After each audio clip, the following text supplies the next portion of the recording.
Bismillah. Assalamualaikum warahmatullahi wabarakatuh. Alhamdulillah wassalatu wassalamu ala Rasulillah Muhammad bin Abdillah la haula wala quwwata illa billah ma ba'd. Bapak saudara sekalian, Ibu yang berbahagia, bersyukur senantiasa kita panjatkan kehadirat Allah Subhanahu wa taala atas limpahan nikmat anugerahnya, sehingga pada kesempatan yang berbahagia kali ini kita bisa menjalankan sholat isya dengan berjamaah. Salat wassalam semoga Allah limpah curahkan junjungan kita Nabi Muhammad SAW beserta para keluarga, para sahabat dan para pengikutnya setia hingga yaumul qiyamah. Bapak Ibu hadirin rahimakumullah, kita mencoba untuk membahas tentang surat Al-Kahfi ayat 1 sampai 3. Al-Kahfi itu kalau dalam bahasa Indonesia namanya apa? Surat yang bahas tentang apa ini? Kisah. Iya, pemuda yang tinggal di goa, ya, Ashabul Kahfi.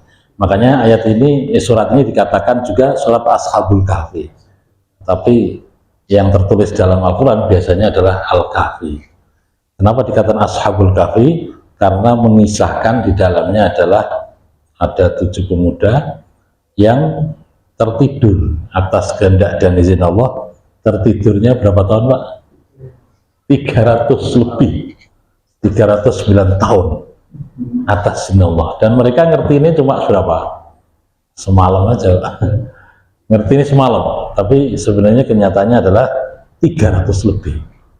Ya, terbukti karena saat bangun kemudian lapar, mau belanja untuk beli makanan, ya ternyata uangnya itu, koinnya sudah tidak pakai sudah nggak laku, karena masyarakat tahu ini adalah koin atau uang yang laku 300 tahun yang silam, ya.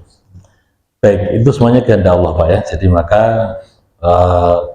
dikenal dan diabadikan dalam surat Al-Kahfi ini, sehingga surat Al-Kahfi nama lainnya juga disebut dengan surat Ashabul Kahfi.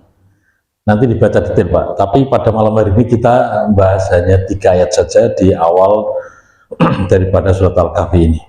Baik, sebelum kita bahas tentang surat atau ayat surat Al-Kahfi ini, ada hadis beberapa, ya, 2 hadis yang mana Nabi bersabda utamanya adalah berkenaan dengan keutamaan daripada surat Al-Kahfi. Ini saya suruh nge-share, Pak Dwi, sudah di-share belum tadi, ya? Sudah, ya? Ini saya tinggal baca aja untuk menambahi daripada tafsirnya. Baik, jadi Nabi bersabda, man qara'a surat Al-Kahfi fi yaumil jum'ati adha'a lahu minan naum minan nuri ma bainal jum'ataini. Jadi Nabi bersabda begini, Pak, bismillahirrahmanirrahim, man qara'a, barang siapa yang membaca surat Al-Kahfi, yaitu surat Al-Kahfi, fi yaumil jum'ati, pada hari Jumat, adha'a lahu minan nuri, yaitu orang tersebut akan mendapatkan sinar, akan menyinari minan nuri, dari cahaya itu, ma bainal jum'ata ini, yaitu antara 2 Jumat. Jadi kalau Jumat sekarang baca, ya, tapi mulai Jumat itu dalam hitungan kalender Hijriah berarti mulai hari apa? Mulai maghrib hari Kamis, Pak, ya. Nah, jadi kalau kita katakan Jumat itu cara ngitungnya berarti mulai Kamis itu malam Jumat, dari maghrib itu, Pak, sampai kemudian masuk ke maghrib berikutnya, ya, itu namanya hitungan kalender Hijriah. Ya, makanya kalau kita berpuasa itu kan kalendernya juga begitu. Jadi puasa di kalender kita kan puasa itu ikutnya kalender apa? Hijriah, Pak, ya, ikut kalender Hijriah. Kita ini sebentar lagi sudah tanggal 27 Rajab, berarti seminggu lagi, ya. Berarti kita ini masih di pertengahan Rajab. Doa yang dipanjatkan sudah kemarin saya sampaikan, ya, gimana, Pak? Allahumma barik lana fi Rajab wa Sya'bana wa balikna Ramadan. Pertemuan yang lalu sudah saya sampaikan, ya. Silakan dibaca itu. Baik, saya ulangi lagi, jadi barang siapa yang membaca surat Al-Kahfi pada hari Jumat, dia akan disinari cahaya di antara dua Jumat. Jadi artinya ketika membaca hari Jumat ini, maka kemudian sampai Jumat depan itu masih bercahaya, sinar gitu ya. Nah, ini namanya keistimewaan atau fadilah, keutamaan daripada membaca surat Al-Kahfi. Maka silahkan dipraktekkan, diamalkan ya. Di samping kita kirim doa kepada leluhur dengan baca surat apa? Biasanya kalau kirim doa untuk leluhur bacanya surat Yasin gitu ya. Nah, kemudian ada di sini berarti juga praktekkan juga silahkan, yaitu membaca surat Al-Kahfi. Hadis yang kedua dikatakan begini, man hafidha asyara ayati min awali suratil kahfi usima minad dajjal. Ya, jadi hadis yang kedua, Pak. Siapa yang menghafal 10 ayat pertama 10 ayat pertama dari surat Al-Kahfi ini, ya, maka ia akan terlindungi dari Dajjal. Dajjal itu kan kalau secara sosok fisiknya nanti keluar kapan, Pak? Ya, sebelum kiamat ya. Yang nanti kemudian ya diawali dari peristiwa huru hara akhir zaman, atau istilahnya dikenal dengan apa itu? Ya, Armageddon itu di sana ya, di daerah Syam. Baik, jadi disitulah secara fisik tubuhnya itu, jasadnya muncul di akhir zaman. Tapi kalau karakteristik daripada sifat Dajjal sekarang sudah ada belum, Pak? Sudah ada, Pak. Jadi yang namanya kemungkaran, ya, kemaksiatan, merajalela itu ya berarti sifat karakter yang dimiliki oleh Dajjal. Baik, jadi ketika kita baca atau menghafal ya awal surat Al-Kahfi sampai 10, maka di sini dikatakan dalam sabda Rasul terlindungi dari Dajjal, ya, terlindungi dari Dajjal. Ada hadis yang lain tidak 10 yang pertama tapi 10 yang terakhir. Nah, gitu ya. Jadi kalau mau menghafal ya silahkan. Ya ini memang panjang, Pak ya. Panjang sekali ini. Tapi pada malam hari ini cuma kita kaji 3 ayat saja. Ya, nanti silahkan dibaca sendiri, terutama kalau ingin memperdalam kisah Ashabul Kahfi ya silahkan. Di surat Al-Kahfi itu ada kisah Ashabul Kahfi, ada lagi kisah Raja siapa? Dzulqarnain ya. Pernah dengar ya Dzulqarnain ya? Ada lagi kisah daripada Nabi Musa berguru dengan Nabi Khidir ya, ada semua. Silakan, ada 3 itu. Satunya lagi kisah Rasul dan para sahabatnya itu. Jadi Ashabul Kahfi ini memuat tentang kisah-kisah daripada orang masa silam. Baik, Bapak Ibu hormati, mari kita perhatikan ayatnya. A'udzubillahi minasyaitonirrajim. Ini ayat Al-Kahfi ayat 1 ini ada tanda yang namanya saktah, Pak ya. Jangan pernah dengar ada istilah saktah, Pak? Kalau dalam surat Yasin itu mulainya ada kalimat mimmarqadina hadza ma wa'adar rahman wa sadaqal. Nah, awalnya saya lupa, Pak. Sebelumnya awalnya itu jadi mulai dari mimmarqadina. Jadi yang namanya saktah itu, Pak, berhenti tapi tidak mengambil napas. Ya, makanya kalau pas baca Yasin, mohon maaf diperhatikan itu, ya itu kalimat mimmarqadina, berhenti Pak, tapi tidak ambil napas. Kemudian baru mimmarqadina hadza ma wa'adar rahman wa sadaqal mursalun. Nah, sama ini juga begitu. Ya, jadi kalau mau dilanjut berarti juga Bismillahirrahmanirrahim. Alhamdulillahilladzi anzala ala abdihil kitaba wa lam yaj'al lahu 'iwaja qayyiman liyunzira ba'san syadidan min ladunhu wa yubashshiral mu'minin. Jadi artinya berhenti tapi tidak bernafas. Itu namanya saktah. Baik, Bapak Ibu yang saya hormati, mari kita perhatikan. Alhamdulillah, segala puji bagi Allah, alladzi yang anzala ala abdi, Allah yang telah menurunkan ala abdi kepada hambanya. Hambanya di sini berarti siapa? Nabi Muhammad sallallahu alaihi wasallam. Menurunkan apa? Al-kitaba, kitab. Walam yaj'al lahu iwaja, walam yajal, dan tidaklah yajal menjadikan lahu bagi kitab tadi iwajan bengkok. Jadi artinya Allah lah ya yang telah menurunkan Al-Quran ini kepada hambanya, ya, yang mana isi kandungan Al-Quran itu tidak ada yang bengkok, artinya semuanya kandungan di dalamnya adalah benar. Qayyiman liyungdhira ba'san syadidan min ladunhu wa yubashsyiral mu'minin. Lurus isinya gitu kan, tidak bengkok ya tadi ya, kemudian lurus. Liyungdhira ba'san, untuk memberikan peringatan, ba'san syadidan, yaitu adanya siksa yang sangat pedih, min ladunhu, dari sisi Tuhan Allah Ta'ala ya, dari sisinya, dari Allah Ta'ala, wa yubashsyiral mu'minin, dan memberikan kabar gembira al-mu'minin kepada orang-orang yang beriman.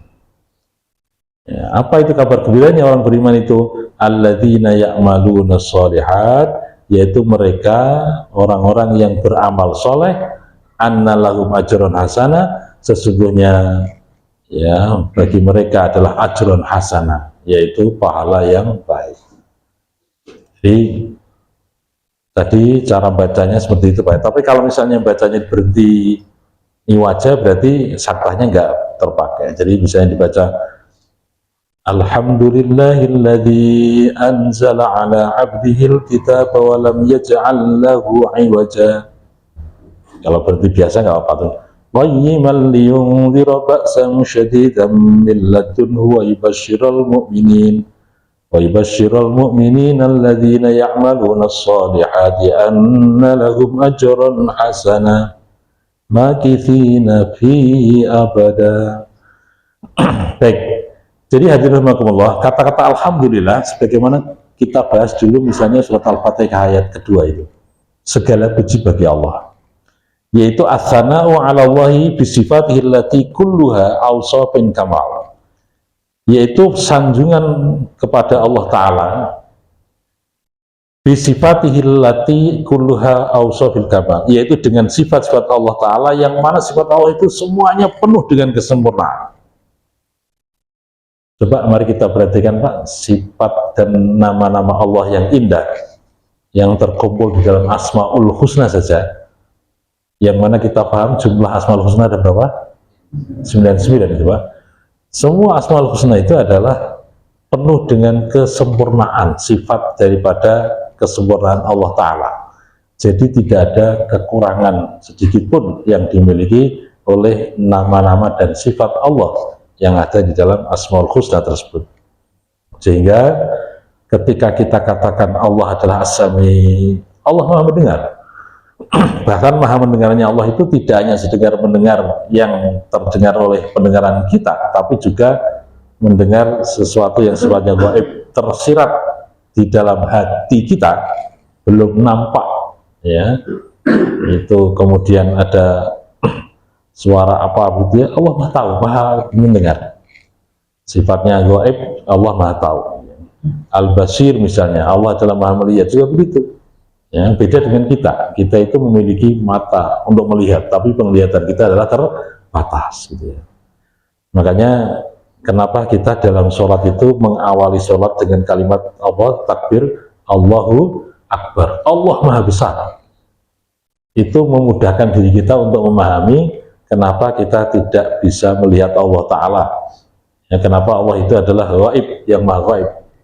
Karena makhluknya Allah saja yang namanya alam semesta jagat raya ini begitu luasnya ya, apalagi penciptanya, maka dikatakan Allahu Akbar, Allah Maha Besar.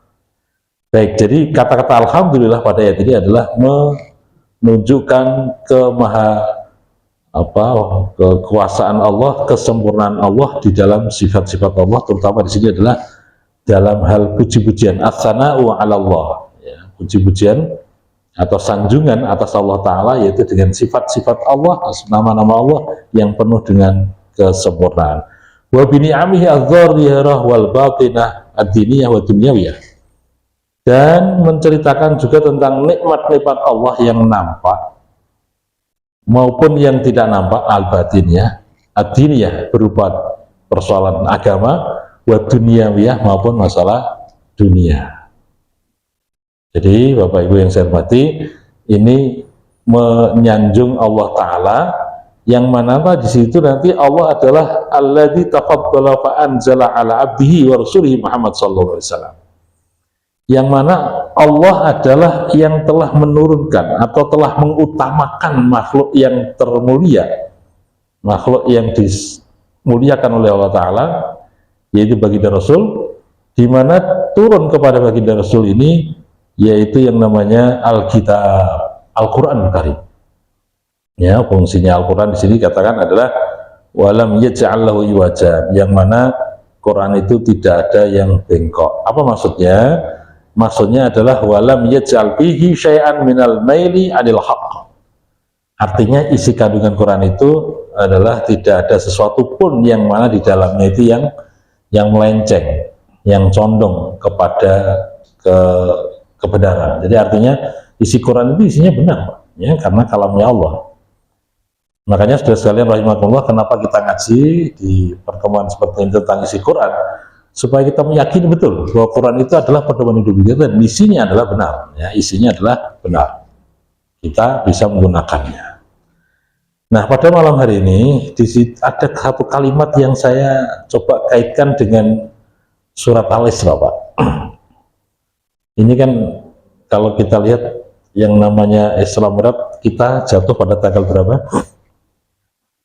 Jumat depan, Pak, ya, salah ya. Jumat depan itu pas tanggal 27 Rajab, ya, tanggal merah itu Isra Mi'raj. Kalau kita bahas masalah Isra Mi'raj, berarti ayat yang dipelajari biasanya surat apa? Al-Isra, Pak, ya, Al-Isra. Makanya sudah saya share di grup itu tadi, di surat yang kedua adalah surat Al-Isra. Maksud saya kenapa ini saya soundingkan, karena kata-kata abdun tadi, ala abdihi, yaitu kepada hambanya ini adalah Rasulullah SAW. Sama juga dengan kata-kata abdihi yang ada dalam surat Al-Isra ayat 1. Mari kita perhatikan dalam surat Al-Isra ayat 1, a'udzubillahi minasyaitonirrajim. Subhanalladzi asra bi'abdihi lailan minal masjidil haram ilal masjidil aqsa alladzi barakna haulahu linuriyahu min ayatina innahu huwas samiul basir. Maha suci Allah Subhanahu wa taala yang telah memperjalankan. Jadi Rasul itu ketika peristiwa Isra Mi'raj itu adalah diperjalankan oleh Allah Ta'ala, bukan kehendaknya Rasulullah, ya. Maha suci Allah Ta'ala yang telah memperjalankan hambanya, yaitu lailan pada satu malam, minal masjidil haram, dari masjidil haram ilal masjidil aqsa, sampai kepada masjidil aqsa. Masjidil aqsa di mana, Pak? Di Palestina. Masjidil haram di Mekah, Pak, ya. Jadi Allah memperjalankan, Pak. Jadi pernah saya sampaikan di sini, ya, ibarat kisah Isra Mi'raj itu, kalau Pak Yai Kampung dulu kalau menjelaskan itu sederhana, karena diperjalankan. Ibarat kita ini kan sekarang baru musim Aceh, Pak, ya. Semute Aceh Gedawang perjalanan ke Jakarta atau ke Jogja itu begitu cepatnya. Ketika saat dibawa orang Gedawang ini naik pesawat misalnya, gitu, Pak, ya, cepat ketemu sama semut yang ada di Jakarta, cerita sama teman-teman semut yang dari sana, saya perjalanan dari Semarang ke Jakarta nggak ada 1 jam. Kira-kira semut yang di Jakarta percaya apa enggak, Pak? Enggak percaya, tapi karena diperjalankan oleh orang Gedawang yang berangkat ke Jakarta maka jadi logis, ya, masuk akal. Sama Nabi kita ini dulu ketika Pak Kiai Kampung desa itu menjelaskannya modelnya begitu, dan itu saya teringat kisah seperti itu, lebih mudah dipahami. Jadi Rasul pun juga begitu, diperjalankan. Maka kalimat yang ada dalam ayat tersebut adalah asra. Asra itu artinya adalah memperjalankan. Jadi Allah lah yang telah memperjalankan hambanya. Jadi lailan pada suatu malam minal masjidil haram, dari masjidil haram ilal masjidil aqsa, menuju ke masjidil aqsa. Yang menjadi kajian lagi, Pak, kata-kata abdun itu bermakna hambanya, menunjukkan bahwa Rasulullah SAW itu adalah hambanya Allah Ta'ala. Walaupun Nabi kita Muhammad SAW adalah penghulunya para nabi dan para rasul, beliau adalah makhluk yang terbaik di antara makhluk yang ada, tapi tidak boleh kita mengangkat posisi Kanjeng Rasul ini ya sama dengan kerububiahan Allah Ta'ala. Ya, kalau kita lihat ada beberapa kepercayaan yang mengangkat beberapa nabi menjadi misalnya anaknya Tuhan, ya, anaknya Gusti Allah, itu berarti tidak sesuai dengan akidah keyakinan kita. Misalnya orang Yahudi itu kan punya keyakinan nabi yang soleh setelah Nabi Musa alaihissalam itu menjadi anaknya Allah, yaitu namanya Nabi siapa? Nabi Uzair, Pak. Nabi siapa? Nabi Uzair. Jadi orang Yahudi itu dalam kitabnya, dalam keyakinannya, bukan kitabnya, dalam kitab Tauratnya benar. Dalam keyakinannya menganggap ada nabi setelah Nabi Musa, namanya Nabi Uzair. Tapi itu tidak termasuk 25 nabi yang kita wajib mengetahui, Pak, ya. Tapi ada namanya Nabi Uzair ini diyakini oleh orang Yahudi sepeninggal Nabi Musa, yaitu menjadi anaknya Allah. Nah, ya, nanti ada kisahnya dalam surat Al-Baqarah. Al-Baqarah ayat 269 ya, sebelum ayat kursi itu, berarti 259 itu ada. Jadi artinya itulah kepercayaan keyakinan dari Nabi Uzair, orang Yahudi.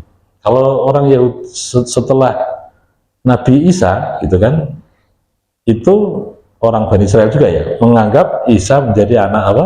Anak Tuhan. Ya, itu juga menyalahi aturan kita. Nah, ayat ini, Pak, mengatakan Nabi kita Muhammad SAW itu adalah dengan kalimat abdun, itu artinya adalah hamba Allah. Artinya adalah memang Nabi itu walaupun mulia, walaupun istilahnya menjadi penghulunya para Nabi dan Rasul, bahkan makhluk yang terbaik di antara makhluknya Allah Ta'ala yang ada, tapi kita sebagai umatnya, ya, itu tidak boleh mengangkat Nabi ini memuja-muja melebihi daripada yang sewajarnya. Artinya apa? Ya, kita katakan beliau adalah Nabi dan Rasulnya Allah Subhanahu Wa Ta'ala yang bisa memimpin kita, mengantarkan kita untuk menuju surganya Allah Ta'ala. Bahkan istilahnya kalau kita lihat Miftahul Jannah itu kalimat apa?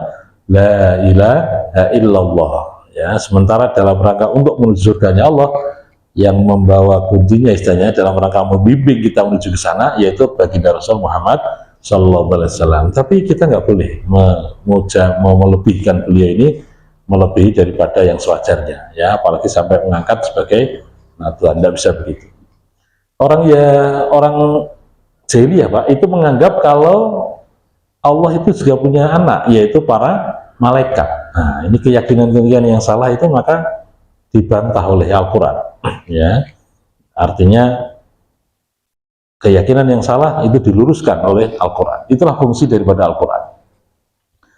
Bahwa selesai yang saya hormati, jadi kembali kepada surat Al-Isra tadi, bahwa Allah telah memperjalankan, jadi Maha Suci Allah Ta'ala yang telah memperjalankan hambanya, ya, yaitu Nabi Muhammad SAW, lailan minal masjidil haram, ya, pada suatu malam dari Masjidil Haram ke Masjidil Aqsa.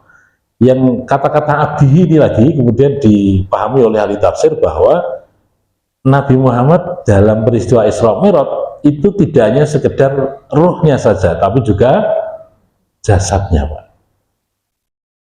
Kalau hanya sekedar alam bawah sadar kita bisa kemana-mana, Pak, ya. Kita bisa praktek sendiri kan, membayangkan apa yang sudah pernah kita lalui, mengingat kembali apa yang sudah kita singgahi, gitu kan, sama, kita bisa kemana-mana itu, alam bawah sadar kita, ya. Atau bahkan dalam dunia mimpi, walaupun dalam visinya kita tidur, kemudian kita seolah-olah nyata dan terjadi, yaitu peristiwa dalam dunia apa? Mimpi. Tapi Isra Mi'raj, kalau dalam kalimat kata-kata abdun tadi, hambanya Allah, ternyata dalam bahasa Arab, abdun itu menunjukkan sosok manusia yang lengkap. Ya, ada jasmaninya, yang ada rohaninya. Ya, walaupun para orang yang sifatnya berpikir rasional mesti membantah karena tidak beriman, kan. Kenapa membantah? Yang namanya tubuh manusia itu kan diperjalankan begitu cepatnya, kemudian melalui beberapa langit. Itu kalau dalam dunia pakai nalar logika akal manusia yang tidak mempunyai keimanan, berarti kan mengatakan tubuh tersebut akan hancur, kan akan sirna gitu. Tapi karena kita adalah orang beriman, semuanya kehendak Allah, maka itu sangat bisa terjadi. Makanya hadirin rahimakumullah, kenapa dalam Al-Kahfi tadi saya awali dengan kisah pemuda yang tertidur itu karena kehendak Allah, ya, tertidur selama ratusan tahun, dan itu bisa sekali bagi Allah Ta'ala, sangat mudah. Baik, hadirin rahimakumullah. Kemudian kalau kita perhatikan, ini saya ingin memaknai daripada abdun tadi, ya. Di dalam surat Al-Baqarah ayat 23, di situ kata-kata abdun juga, itu abduna. Yaitu di dalam surat Al-Baqarah 23 Allah berfirman, a'udzubillahi minasyaitonirrajim, wa in kuntum fi raibim mimma nazzalna ala abdina fa'tu bi suratin min mislih wad'u syuhada'akum min dunillahi in kuntum shadiqin. Wa in kuntum, jika kalian itu kok ada keraguan, fi raibin mimma nazzalna, apa yang kami turunkan kepada hamba kami, yaitu Al-Quran ini, ya, kepada Nabi Muhammad, fa'tu bisuratin, coba buatlah satu surat saja, mimislihi, dari yang semisal, wada'u syuhada'akum, dan ajaklah, ya, syuhada kalian, teman-teman kalian, min dunillah, selain Allah, in kuntum shadiqin, jika kalian adalah benar. Ya, kenapa ini saya munculkan? Karena ini juga ada kata-kata abdina. Ala abdina itu, abdun adalah Rasulullah SAW. Dan berkaitan dengan Al-Quran juga. Kalau dalam surat Al-Kahfi juga berkaitan dengan Al-Quran. Ya, dalam surat Al-Isra juga menyangkut Rasulullah SAW. Dalam Al-Baqarah 23 ini juga masalah Nabi dan Quran. Ya, karena ternyata Pak Wi kemarin menjabri saya untuk ngisi pas nanti di Ramadan, yaitu acara nuzulul Quran, Pak. Jadi di An-Nur ini termasuk menurut saya yang paling cepat, masih di bulan Rajab, tapi sudah mungkin sudah ada rapat ya panitia ini. Kemudian saya dijabri langsung sama beliau, Pak, minta waktunya pokoknya nanti pas nuzulul Quran dengan yang isi gitu ya. Nah, karena saya lihat ini adalah awal, saya lihat yang pertama kali, ya saya tidak kemana-mana, emang di sini jadinya gitu ya, tanggal 6 Jumat. Makanya untuk mengawali, ya, keterangannya nanti akan lebih detail di di acara nuzulul Quran, Pak. Jadi ayat Pak Al-Baqarah 23 ini Allah menantang, Pak. Ya, nanti akan kita bahas detailnya di nuzulul Quran. Jadi kalian semuanya, wahai orang Quraisy, kalau nggak yakin, nggak percaya, ragu dengan apa yang aku turunkan kepada hambaku ini, Nabi Muhammad, ya, yaitu Al-Quran, coba buat satu surat saja. Ya, tapi syaratnya adalah bisa mengajak kaummu, bisa mengajak teman-temanmu, min dunillah, selain Allah, in kuntum shadiqin, jika kalian adalah benar. Memang benar, Pak. Kalau kita lihat zaman itu ada orang yang ahli dalam bidang sastra, itu mengarang seperti ayat Al-Quran, mencoba untuk menandingi, saya lupa namanya siapa, yaitu menandingi surat Al-Fil, Pak, ya. Al-Fil itu artinya apa? Gajah, Pak, ya. Al-Fil artinya apa? Gajah. Kita kan Al-Fil yang sudah kita apa itu, alam taro kaifa fa'ala rabbuka bi ashabil fil. Begitu indah mulianya, ini sudah kita bahas ini, tema ini, ya. Tapi sastrawan Arab tadi untuk menandingi surat Al-Fil, yaitu dengan kalimat Al-Fil, Mal-Fil, ya, gajah. Tahukah kamu apa itu gajahnya? Ya. Badnuhu kabir, perutnya besar, wa khurtuhu tawil, dan hidungnya panjang. Nah, itu kan main-main. Tapi itu sastrawan Arab menandingi Quran, nggak ada apa-apanya, nggak bisa.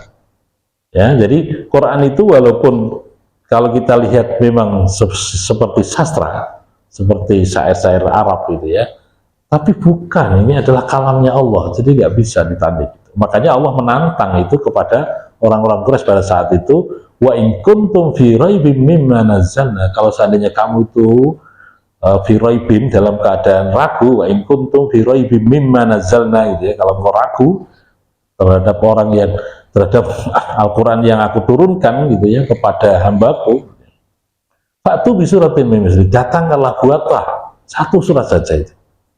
Ya, jadi dan ajaklah wad'u syuhada'akum min dunillah. Ajaklah teman-temanmu, ajaklah saudara-saudaramu selain Allah Ta'ala. Ya, jadi in kuntum shadiqin, jika kalian adalah benar. Tidak ada yang mampu, tidak ada yang bisa. Gitu ya. Jadi maka kemudian ayat di bawahnya, nah ini sekaligus pomong kelingan, ingat ya, di bawahnya itu nanti silakan dibaca yang dari share itu. Allah menegaskan fa illam taf'alu wa lan taf'alu fattaqun nar allati waquduhan nas wal hijar muiddas lil kafirin. Fa illam taf'alu, maka jika kamu tidak mampu, wa lan taf'alu, dan memang tidak bisa itu membuat seperti Quran, fattaqun nar, maka takutlah ya kamu dengan api neraka yang mana bahan bakarnya itu dari manusia dan apa? Batu, waquduhan nas wal hijar. Jadi bahan bakarnya api itu dari batu dan manusia. Kalau di manusia dimasukkan di neraka, maka apinya apa? Menyala, Pak. Kalau batunya dimasukkan, maka apinya jadi menyala. Makanya saya pernah ya cerita di sini juga, ketika saya sempatkan mampir di Merapen. Merapen itu di mana, Pak? Di Grobogan ya, di Godong itu, Pak. Itu saya membuktikan gambaran ayat ini. Kalau saya lempar kertas, otomatis dia tambah menyala ya. Tapi saya coba lempar batu, Pak, menyala juga, Pak. Subhanallah, saya tersingat bahwa ini di dunia aja sudah ditampakkan bukti ayat ini. Jadi ditambahi batu itu, Pak, itu sama dengan kayak dikasih bahan bakar itu. Kayak ditambahi areng itu, Pak. Kalau kita punya lihat bakul sate itu ya, areng ditambah itu tambah menyala dia. Ya, sampai sekarang. Nah, nanti silakan kalau mampir itu ya, dicoba aja. Kalau dikasih kertas, dikasih bahan yang mudah terbakar, itu sangat logis sekali. Tapi ketika dilempar batu, Pak, nyala dia. Tambah bulat-bulat itu, tambah apa? Berkobar-kobar. Nah, maka ayat ini betul. Fa illam taf'alu, apabila kamu tidak bisa buat satu surat atau satu ayat ini aja, walam taf'alu, dan memang nggak bisa, nggak mungkin, maka fattaqunna, takutlah kamu kepada api neraka. Yang mana neraka itu adalah waquduhan nas wal hijarah, yaitu bahan bakarnya dari manusia dan batu. Uiddat lil kafirin, disediakan itu semuanya bagi orang-orang yang kafir. Baik Bapak Saudara dan Ibu yang saya hormati, kita kembali kepada surat Al-Kahfi. Jadi surat Al-Kahfi ini menjelaskan bahwa Allah telah menurunkan kepada hambanya Rasulullah SAW berupa Alkitab, yaitu Al-Quran, yang mana Al-Quran itu adalah isinya sesuatu yang tidak ada yang bengkok. Ya, jadi lam yaj'al lahu iwaja. Ya, dalam tafsirnya dikatakan di sini adalah walam yaj'al fihi syai'an minal maili adil haq. Tidak ada yang melenceng, tidak ada yang menyimpang, itu semuanya adalah penuh dengan kebenaran. Itulah Al-Qur'an. Makanya walaupun turunnya 15 abad yang silam atau 14 abad yang silam ya, tapi isi kandungannya kan masih sangat relevan sampai sekarang. Jadi Quran itu isinya tidak ada istilah yang namanya kedaluarsa, nggak ada. Apa bahasa ilmiahnya kedaluarsa itu? Expired. Nggak ada, Pak. Sampai sekarang isi Quran itu masih sangat relevan. Ya, walaupun di zaman modern seperti ini, zaman-zaman teknologi. Bahkan saya baca kitab apa namanya Ulumul Qurannya Mana Khalil Al-Qattan itu, Pak, menjelaskan tentang bagaimana proses wahyu Quran turun kepada baginda Rasul itu, ya, bahkan menjelaskan tentang ilham segala itu. Beliau menjelaskan dalam kitab itu sudah pakai bahasa zaman sekarang, yaitu dengan adanya handphone tadi itu, ya. Jadi sepengetahuan ilham, handphone itu kan tanpa ada kabel, ditulis dalam kitab. Saya, oh ini berarti ulama sekarang aja dalam menjelaskan bagaimana proses turunnya wahyu yang 14 abad yang silam itu dengan bahasa sangat begitu cepatnya itu nyampainya. Ya, jadi atau mungkin bahasa mudanya misalnya Raqib dan Atid yang selalu nulis apa kegiatan aktivitas kita, Pak. Itu kan sekarang manusia menerbitkan alat yang untuk memantau diri kita, namanya apa? CCTV ya, Pak ya. Nah, itu artinya apa yang kita yakini ya, yang ada dalam ayat Al-Quran itu manusia sekarang sudah mulai diarahkan oleh Allah Ta'ala. Ingat loh ya, itu semuanya atas kehendak Allah ya. Bisa menemukan alat-alat teknologi canggih dalam rangka untuk mendukung daripada memudahkan pemahaman tentang hal-hal yang tidak masuk akal di peristiwa 15 abad yang silam. Misalnya lagi dalam dunia kedokteran, kalau kita perhatikan Pak ya, dalam surat Al-Mu'minun Pak, ayat Al-Mu'minun ayat 12, 13, 14, itu kan menjelaskan tentang proses kejadian manusia, yang mana tidak masuk akal abad yang lalu, 15 abad yang silam. Itu Nabi menjelaskan proses kejadian manusia sangat detail sekali dalam surat Al-Mu'minun ayat 12, 13, 14. Ya, mulai dari sulalati mintin, saripati tanah, kemudian saripati tanah diproses menjadi alaqah, yaitu segumpal darah ya, yang menempel di dinding rahim ya, kemudian dari situ menjadi mudghah, segumpal daging ya, setelah menjadi segumpal daging kemudian dibungkuslah dengan fakassawnal idhama lahman, ada tulang belulang, kemudian ada dagingnya gitu ya, fa'ansha'nahu khalqan akhar, maka jadilah makhluk yang lain, itu artinya sudah menjadi lengkap menjadi janin manusia. Nah, proses yang urut seperti itu nggak mungkin kalau disampaikan oleh manusia biasa, dan kebenaran ilmiahnya kan ditemukan setelah ada alat secara teknologi kedokteran yang namanya apa Pak dia? USG, apa itu saya gitu? Ultrasonografi, potret. Wah, itu perkembangan janin bisa dilihat semuanya kan? Bahkan kalau penasaran anaknya lagi umurnya bisa dipantau juga itu. Setelah umur berapa Pak di kandungan kita itu, kandungan ibu-ibu itu? Ya 6, ya 6, 7 itu sudah bisa dipantau. Wah, ya anak lanang wedok itu. Tapi ada yang nggak mau lihat, biar apa? Supres lanang wedok itu ya, itu silahkan lah. Tapi yang jelas begitu informasi disampaikan oleh Allah Ta'ala melalui nabinya yang ummi ya, di 14 abad yang silam, tapi akhir-akhir sekarang ini baru dibuktikan ya, oleh kecanggihan teknologi yang diproduk oleh manusia. Artinya Bapak Ibu yang saya hormati, bahwa betul-betul Quran itu adalah walam yaj'allahu iwaja, tidak ada yang bengkok, semuanya isinya adalah tentang kebenaran.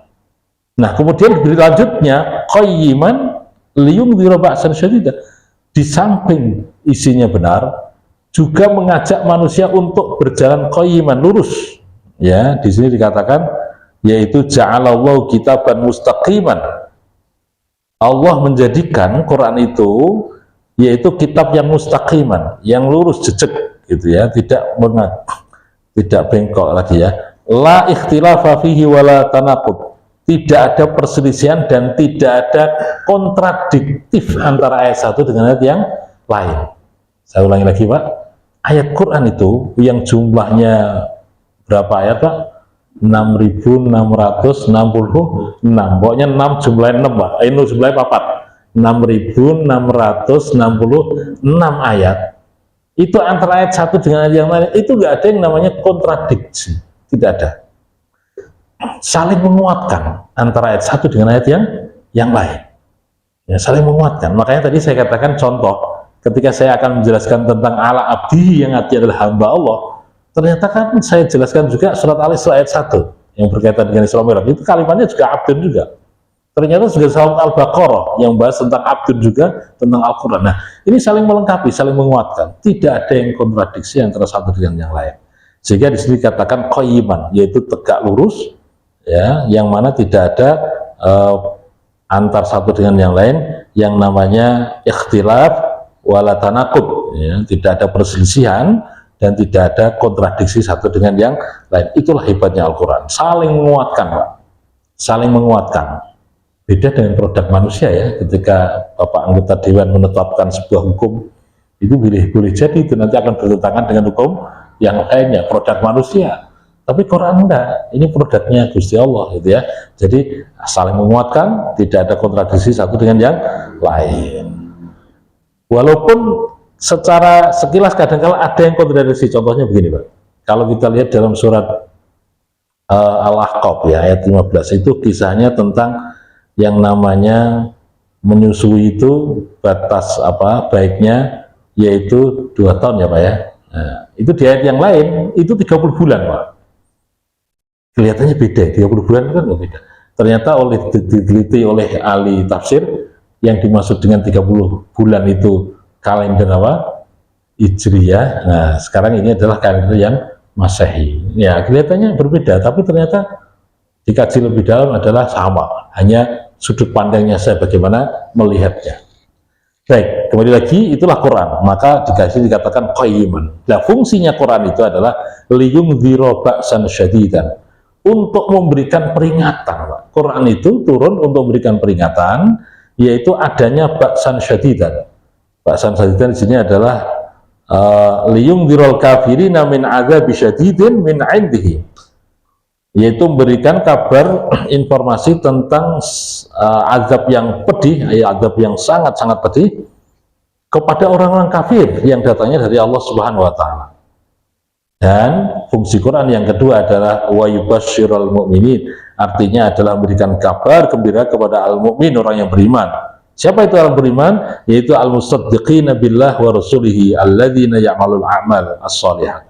Jadi yang dimaksud dengan orang beriman adalah orang yang membenarkan adanya Allah, orang yang mengakui kerasulan Nabi Muhammad SAW, yang mana disertai dengan alladzina ya'malunal a'mal sholihat, yaitu mereka menjalankan amal-amal yang soleh, yang baik, ya, amal-amal yang soleh. Bi'anna lahum thawaban jazilan, maka bi'anna lahum, karena sesungguhnya bagi mereka adalah thawaban jazilan. Thawaban jazilan itu merupakan pahala yang terus menerus, ya, yang banyak.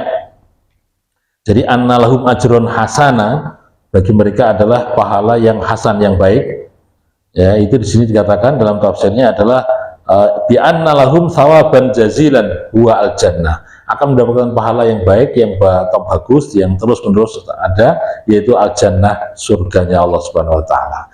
Nah, di dalam surga itu di sini dikatakan makithina fihi abada. Ya, di dalamnya surga itu adalah penuh dengan keabadian, tinggal selama-lamanya di sana. Fi hadza yuqimuna fi hadzal na'im la yufariqunahu abada. Ya, selalu terus-menerus mendapatkan nikmat-nikmat yang banyak di surga nanti, yang mana tidak akan ada perpisahan di dalamnya. Artinya apa? Ya, kekal di dalamnya, itu berada di surganya Allah Subhanahu wa taala. Itulah fungsi Quran, Pak. Maka fungsi Quran itu sebagaimana fungsinya Nabi diutus. Nabi diutus itu untuk apa?